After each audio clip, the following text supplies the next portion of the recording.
ሰው ነፃ የሚወጣበት ቤት እንዴ ባሪያ ይሆናል?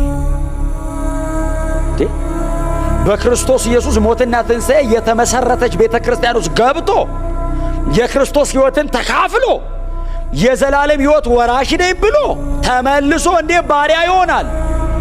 ወንጌል ያልገባው ሰው ባሪያ ቢሆን ወንጌል ነፃ ያወጣዋል። ወንጌል ሰምቶ የመጣ ሰው በምን ነፃ ያወጣል?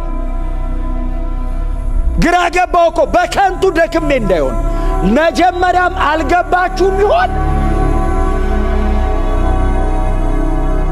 እንዴ? ወንጌል የነካው ሰው እኮ ምንም እኮ ሪፈረንስ እኮ ያስፈልገውን ጳውሎስ ራሱ እኮ በቂ ነው።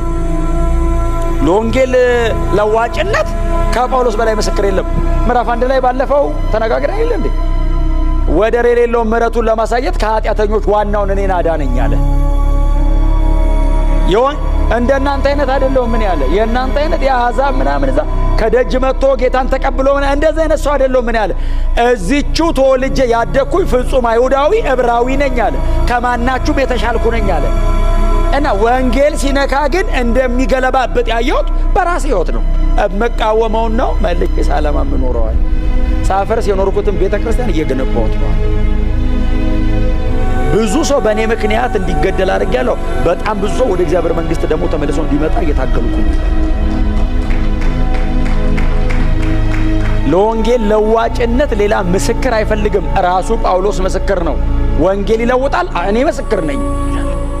ታዲያ እናንተ ላይ ግን በከንቱ ደክሜ እንዳይሆን